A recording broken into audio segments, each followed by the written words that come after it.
This is a continuation of the US Citizenship Booklet 2014. Learn about the United States. The Civics Test. This part is on American history. Part A, Colonial Period and Independence. For more than 200 years, the United States has strived to become a more perfect union. Its history has been one of expansive citizenship for all Americans. By learning about our shared history, you will be able to understand our nation's traditions, milestones, and common civic values. Our country is independent because of the strength, unity, and determination of our forefathers. It is important for future Americans to know this story. We are people working toward great ideals and principles guided by equality and fairness. This is important to keep our country free. As Americans, we have been committed to each other and our country throughout our history.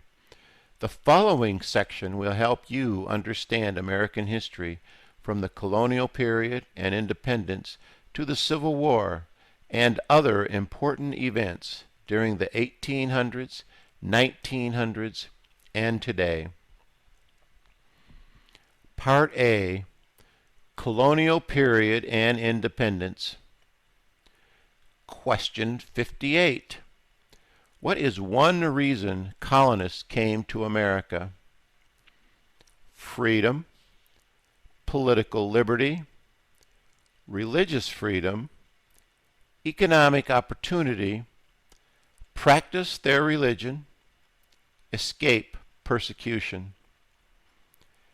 In the 1600s and 1700s, colonists from England and other European countries sailed across the Atlantic Ocean to the American colonies. Some left Europe to escape religious restrictions or persecution, to practice their religion freely. Many came for political freedom, and some came for economic opportunity. These freedoms and opportunities often did not exist in the colonist home countries. For these settlers, the American colonies were a chance for freedom and a new life. Today, many people come to the United States for the same reasons. Question 59. Who lived in America before the Europeans arrived? American Indians, Native Americans. Great American Indian tribes such as the Navajo, Sioux, Cherokee, and Iroquois lived in America at the time the Pilgrims arrived. The Pilgrims settled in an area where a tribe called the Wampanoag lived. The Wampanoag taught the Pilgrims important skills, such as how to farm with different methods and how to grow crops such as corn, beans, and squash. Relations with some American Indian tribes became tense and confrontational as more Europeans moved to America and migrated west. Eventually, after much violence, the settlers defeated those American Indian tribes and took much of their land. Question 60. What group of people was taken to America and sold as slaves? Africans, people from Africa. Slavery existed in many countries long before America was founded. By 1700, many Africans were being brought to the American colonies as slaves. Men, women, and children were brought against their will. They were often separated from their families when they were sold as slaves. Slaves worked without payment and without basic rights. Most worked in agriculture, but slaves did many other kinds of work in the colonies too. Slavery created a challenge for a nation founded on individual freedoms and democratic beliefs. It was one of the major causes of the American Civil War. Question 61. Why did the colonists fight the British? Because of high taxes, taxation without representation, because the British Army stayed in their houses, boarding, quartering, because they didn't have self-government. The American colonist anger had been growing for years before the Revolutionary War began in 1775. The decision to separate from the British was not an easy choice for many colonists. However, Great Britain's repeated injuries against the Americans, as noted in the Declaration of Independence, convinced many to join the rebellion. The British taxed the colonists without their consent, and the colonists had nobody to represent their needs and ideas to the British government. They were also angry because ordinary colonists were forced to let British soldiers sleep and eat in their homes. The colonists believed the British did not respect their basic rights. The British governed the colonists without their consent, denying them self-government. Question 62. Who wrote the Declaration of Independence? Thomas Jefferson. Thomas Jefferson wrote the Declaration of Independence in 1776. He was a very important political leader and thinker. Some of the most important ideas about the American government are found in the Declaration of Independence, such as the idea that all people are created equal. Another important idea is that people are born with certain rights, including life, liberty, and the pursuit of happiness. Jefferson was the third president of the United States, serving from 1801 to 1809. Before becoming president, Jefferson was governor of Virginia and the first U.S. Secretary of State. He strongly supported individual rights, especially freedom of religion. Jefferson wanted to protect these rights. For this reason, he did not want a strong national government. Question 63. When was the Declaration of Independence adopted? July 4th, 1776. In 1774, representatives from 12 of the 13 colonies met in Philadelphia, Pennsylvania, for the First Continental Congress. Of the 13 colonies, only Georgia was absent. These representatives were angry about British laws that treated them unfairly. They began to organize an army. The Second Continental Congress met in 1775 after fighting began between the colonists and the British Army. This Congress asked Thomas Jefferson and others to write the Declaration of Independence. When Thomas Jefferson finished his draft of the Declaration of Independence, he took it to John Adams, Benjamin Franklin, and the others on the committee to review it. After changes were made by the committee, the Declaration was read to the members of the entire Congress. The purpose of the Declaration was to announce the separation of the colonies from England. The Declaration of Independence stated that if a government does not protect the rights of the people can create a new government. For this reason, the colonists separated from their British rulers. On July 4th, 1776, the Second Continental Congress adopted the Declaration of Independence. Question 64. There were 13 original states. Name 3. New Hampshire, Massachusetts, Rhode Island, Connecticut, New York, New Jersey, Pennsylvania, Delaware, Maryland, Virginia, North Carolina, South Carolina, Georgia. The 13 original states were all former British colonies. Representatives from these colonies came together and declared independence from Great Britain in 1776. After the Revolutionary War, the colonies became free and independent states. When the 13 colonies became states, each state set up its own government. They wrote state constitutions. Eventually, the people in these states created a new form of national government that would unite all the states into a single nation under the US Constitution.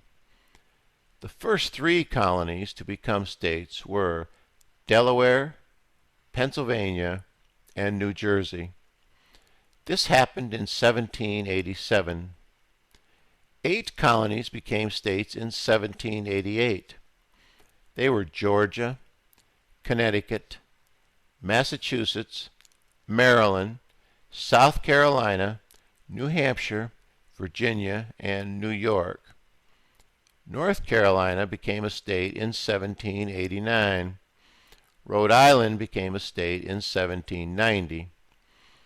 Although these colonies were recognized as states after the Declaration of Independence, the date of statehood is based on when they ratified, accepted, the U.S. Constitution. Today, the United States has 50 states. Question 65. What happened at the Constitutional Convention? The Constitution was written. The Founding Fathers wrote the Constitution. The Constitutional Convention was held in Philadelphia, Pennsylvania, from May to September 1787.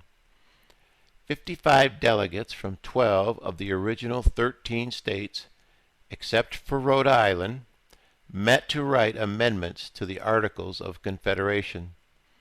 The delegates met because many American leaders did not like the Articles. The national government under the Articles of Confederation was not strong enough.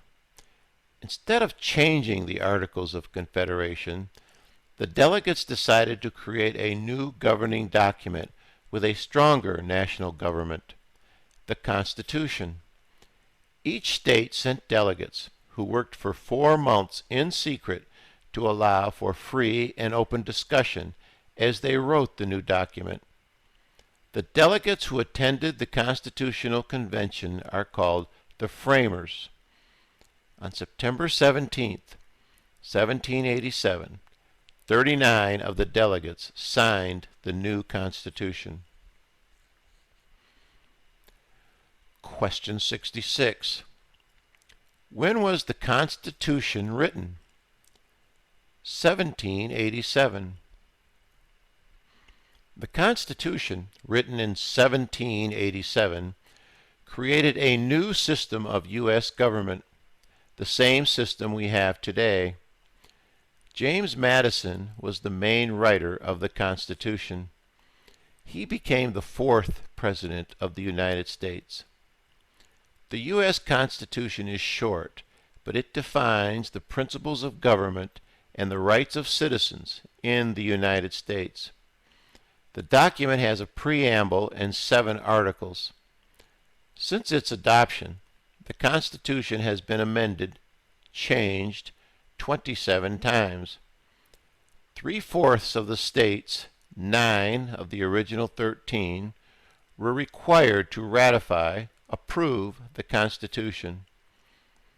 Delaware was the first state to ratify the Constitution on December 7, 1787. In 1788, New Hampshire was the 9th state to ratify the Constitution. On March 4, 1789, the Constitution took effect, and Congress met for the first time. George Washington was inaugurated as president the same year. By 1790, all 13 states had ratified the Constitution. Question 67. The Federalist Papers supported the passage of the U.S. Constitution. Name one of the writers. James Madison, Alexander Hamilton, John Jay, Publius. The Federalist Papers were 85 essays that were printed in New York newspapers while New York State was deciding whether or not to support the U.S. Constitution. The essays were written in 1787 and 1788 by Alexander Hamilton, John Jay, and James Madison under the pen name Publius. The essays explained why the states should ratify the Constitution. Other newspapers outside New York also published the essays as other states were deciding to ratify the Constitution. In 1788, the papers were published together in a book called The Federalist. Today, people still read the Federalist Papers to help them understand the Constitution. Question 68. What is one thing Benjamin Franklin is famous for? U.S. diplomat, oldest member of the Constitutional Convention, first Postmaster General of the United States, writer of Poor Richard's Almanac, started the first free libraries. Benjamin Franklin was one of the most influential founding fathers of the United States. He was the oldest delegate to the Constitutional Convention and one of the signers of the U.S. Constitution. He was a printer, author, politician, diplomat, and inventor. By his mid-20s, he was an accomplished printer, and he began writing books and papers. Franklin's most famous publication was Poor Richard's Almanac. He also organized America's first library. Its members loaned books to one another. He was very active in colonial politics. He also visited England and France many times as a U.S. diplomat. In 1775, the Second Continental Congress appointed Franklin the first Postmaster General. Question 69. Who is the father of our country? George Washington. George Washington is called the father of our country. He was the first American president. Before that, he was a brave general who led the Continental Army to victory over Great Britain during the American Revolutionary War. After his victory over the British Army, Washington retired to his farm in Virginia named Mount Vernon. He left retirement to help create the new country system of government. He presided over the Constitutional Convention in Philadelphia in 1787. Question 70. Who was the first president? George Washington. George Washington was the first president of the United States. He began his first term in 1789. He served for a second term beginning in 1793.